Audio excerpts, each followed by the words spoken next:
realmente enorme. Estamos en contacto para hablar de todo esto, pobre, tiene que hacer un análisis profundo. Ricardo Foster, filósofo, ensayista, escritor, profesor universitario, asesor del presidente. Ricardo, ¿cómo estás? Muy buenas tardes. Muy bien, buenas tardes. Bueno, a ver, lo primero para preguntarte es cómo entran en juego estos discursos. El presidente decía discursos de odio, odiadores seriales. ¿Cómo participa eso en el ámbito de la democracia, ¿no? Que es donde estamos todos? Sí. A ver, lo primero que tendríamos que decir que no es una novedad, ni en la historia argentina, ni mucho menos en la historia de la humanidad. Que dentro de una sociedad haya sectores que se manejan con el lenguaje del odio, que construyen su relación con los otros a partir del resentimiento y fundamentalmente con una pasión tan oscura como es la pasión del odio, es algo que tiene que ver con las prácticas sociales, tiene que ver con los conflictos que hay dentro de una sociedad, las diferencias, las contradicciones, mil cosas. No hay una respuesta lineal única que explique el odio. En la historia argentina hemos visto un siglo XIX atravesado por guerras civiles, odios viscerales entre unitarios y federales. Hemos visto el odio fundamental que generó toda una política contra el peronismo a partir del año 55, o la época de la dictadura militar que construyó la idea del subversivo para demonizar a toda una generación y abrir las puertas de la barbarie, del terrorismo de Estado, de la violencia y la desaparición. Quiero decir, no es una sorpresa. En sociedades que están atravesando contradicciones, dificultades, pujas por la distribución de la riqueza, y también mecanismos que van desplegándose a partir de ciertas prácticas que contaminan las redes sociales, sobre todo, aparece este dispositivo del odio que me parece que está muy localizado, que es muy minoritario en la Argentina, que lo vimos ayer por la tarde, después de que el presidente planteó un discurso de la unidad, un discurso que le hablaba a todos los argentinos y argentinas, que hizo un esfuerzo para que estuvieran representadas todas las provincias y muchos de los sectores productivos y del trabajo en el país. Encontramos a la tarde esta respuesta que mezcló como si fuera una tienda de los milagros a los anti-cuarentena, a los que piensan que la Argentina está descendiendo una nave espacial llena de comunistas, a los que se imaginan que somos una mezcla de Venezuela, Irán y Corea del Norte. Es decir, una especie de delirio, hay una estructura del delirio, pero hay un sector nada delirante de las derechas contemporáneas que utilizan el odio para infectar a las sociedades, y ahí hay que tener muchísimo cuidado.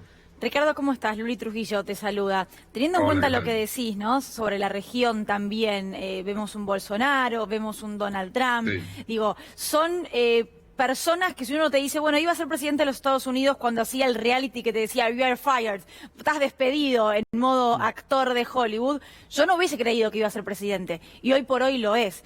Digo, todo lo que empieza como un chiste por ahí también termina convirtiéndose en realidad, y ese es el mayor miedo, al menos es algo personal lo que te digo, viendo lo que pasa ayer. No, está muy bien lo que decís.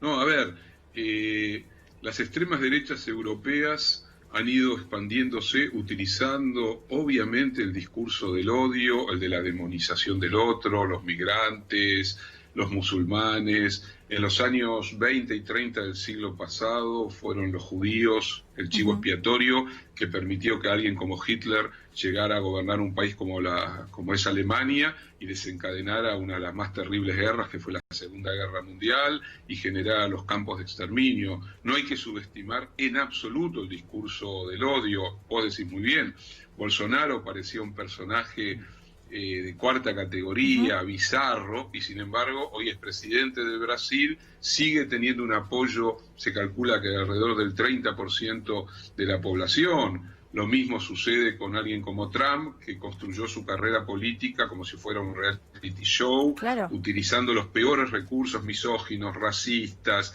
que se dedicó a hablar contra los migrantes, contra sobre todo los mexicanos, y sin embargo hoy es presidente de los Estados Unidos. No hay que subestimar justamente en la época de las redes sociales, de los fake news, de la posibilidad de que se personalice a través del Big Data y de los algoritmos la información que le llega a cada persona.